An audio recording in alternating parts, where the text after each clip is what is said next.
সরকারি ব্লকের বাসুদেবপুর মোকামের পক্ষ থেকে ঈদ কিট বিতরণ করা হয়। 55 জনকে ঈদ কিট দেওয়া হয়। এখানে খাদ্য সামগ্রীর মধ্যে চাল, ডাল, 2 রকমের তেল,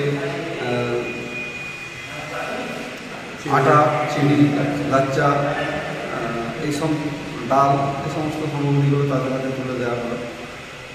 ঈদ যেন তারা সুস্থভাবে মেনটেন করতে পারে, এই উদ্দেশ্য নিয়ে। আপনার নাম? আমি ওয়াকিল আহমেদ, সভাপতি, জামাত ইসলামী শামসুল। মোহাম্মদ আব্দুল লতিফ, মোকামি আমির বাসুদেবপুর। এই বাসুদেবপুর মোকামের উদ্যোগে এবং শামসুদ্দিন ব্লকের সহযোগিতায় আমাদের বাসুদেবপুর এলাকার হিরানন্দনপুর, চাচণ্ড,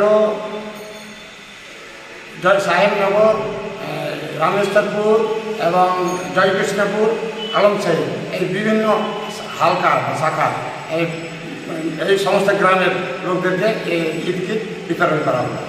55 জন ব্যক্তিকে, অভাবী বিধবা ব্যক্তিদের ঈদ উপলক্ষে তাদের ঈদের সামগ্রী তাদেরকে দেওয়া হলো। সামগ্রীর মধ্যে কি কি প্যাকেটে ছিল? সামগ্রীর মধ্যে চাল, চিনি, দুধ, সামাই, সয়াবিন তেল, সরষের তেল ইত্যাদি। আপনার নাম?